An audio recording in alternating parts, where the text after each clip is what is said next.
I'm the host with the most. Happy Halloween, everyone. It is the scary time of year. And even if you say election, election, election 3 times, it doesn't make it get any closer to the next 8 days. But to quote Vincent Price from one of my favorite music videos, Thriller, the foulest stench is in the air, the funk of 40,000 years, and grisly ghouls from every tomb are closing in to seal your doom. Yes, it's Halloween, but it's also political scare season as well. It happens right around this time, pretty much every election cycle. The grisly ghouls in question, certain polling, perhaps meant to spook voters a week or so leading up to Election Day. Here's a perfect example. There's a new Senate poll in Pennsylvania released by a GOP firm late last week. Where every other recent survey shows John Fetterman with a narrow lead, this new poll, conducted in just a single day, shows Dr. Oz on top by 3 points. There's a reason this latest projection is such a big, fat outlier. A quick look under the hood at their methodology saps any ounce of credibility from the poll. Of the 750 likely voters they talked to, 67 of them, 67, were black. That is not a high number. The poll oversampled a reliably Republican bloc. 358 respondents were between the ages of 40 and 64, and it undersampled young people. Only 14% of respondents were under 40 years old, despite under 40-year-olds making up a quarter of the electorate in the last two national elections. As Tom Bonnier, CEO of TargetSmart, put it, quote, every likely voter poll should be taken as a what-if scenario. This poll is super valuable in that it shows us that Dr. Oz could win by 3 if millions of Pennsylvanians under the age of 40 flee the state in the next 12 days without voting first. But all that won't stop right-wing media from churning out headlines in the final weeks of the election. Oz takes lead, and that's the point. Now, that's not to say the race won't be close, and there are things voters have cause to be frightened about. A record number of pre-election lawsuits, mostly from Republicans, voter intimidation at drop boxes. This is scary stuff. Election night will be a thriller. So Democrats are deploying their most powerful weapon, President Obama, a voter enthusiasm machine. Here's what he had to say about Herschel Walker in Georgia this past weekend. Some of you may not remember, but Herschel Walker was a heck of a football player. But here's the question. Does that make him the best person to represent you in the U.S. Senate? Let's do a thought experiment. Let's say you're at the airport and you see Mr. Walker, and you say, hey, there's Herschel Walker, Heisman winner. Let's have him fly the plane.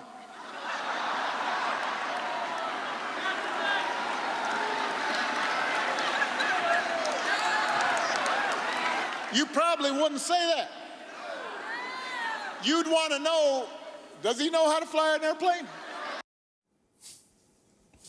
Joining us now is Dr. Christina Greer, an associate professor of political science at Fordham University, and the man of steel, Michael Steele, is back with us. Dr. Greer, I'm going to start with you. Lots of people like President Barack Obama, and it seems like we're at this point where it's not just nostalgia about the Obama era, but it seems like he might be the only Democrat nationally who understands what it is to be a Democrat in the post-Trump era. How important do you think it is that he's being deployed, like special Delta forces to these key states? Is it to bolster people who are already enthusiastic, or is it to possibly make up for concern and a lack of enthusiasm in some of these key states?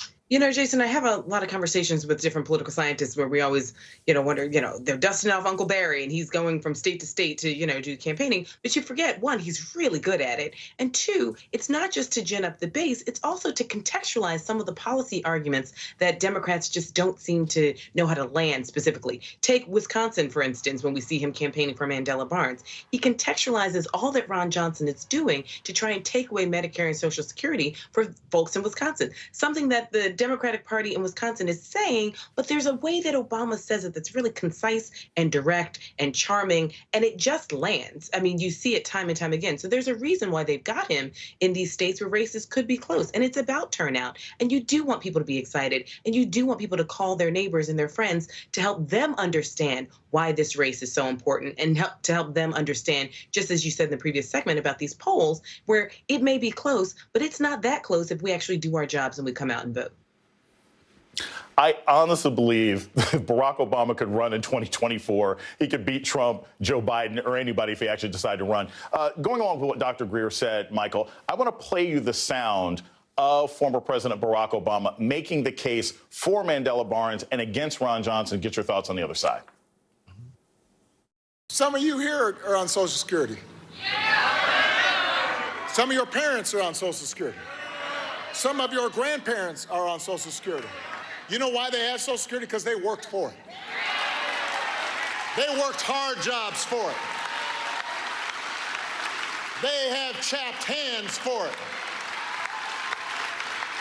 They had long hours and sore backs and bad knees to get that Social Security. And if Ron Johnson does not understand that, if he understands giving tax breaks for private planes more than he understands making sure that seniors who've worked all their lives are able to retire with dignity and respect, he's not the person who's thinking about you and knows you and sees you, and he should not be your senator from Wisconsin.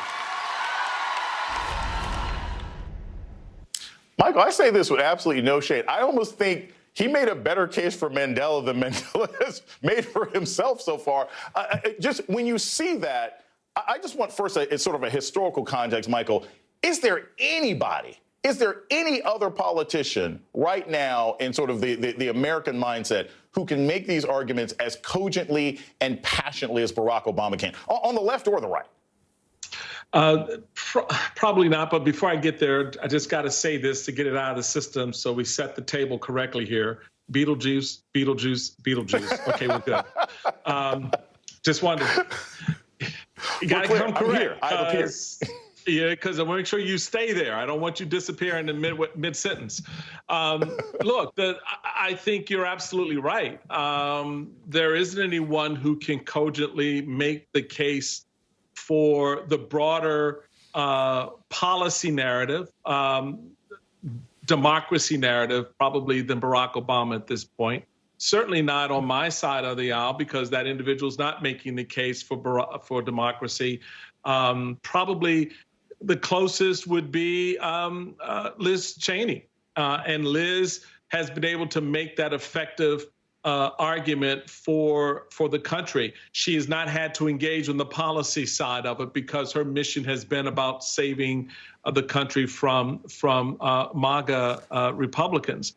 But Barack, in the policy space, certainly has been able to make that case for an administration that has long needed someone to make that case.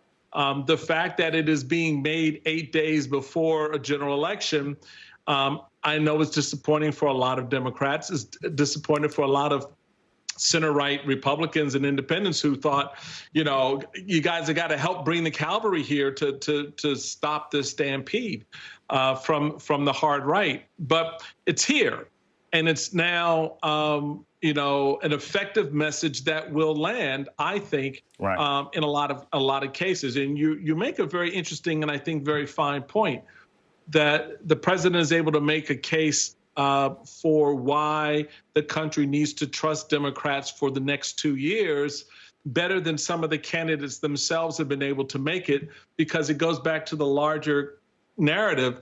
The party as a whole have not been able to frame it. So these candidates have largely been left sort of buffeted between, do I have Biden come in or not? Do I talk about, you know, the infrastructure bill, or do I talk about something else? So he's now coming in and shaping the argument, and I think that's going to be important, particularly as we know there's going to be a large voter turnout on Election Day, not just the early turnout votes that we've seen. So this could be very helpful for that. Michael Steele, thank you so much for joining us in this segment. Dr. Greer is going to stay with us.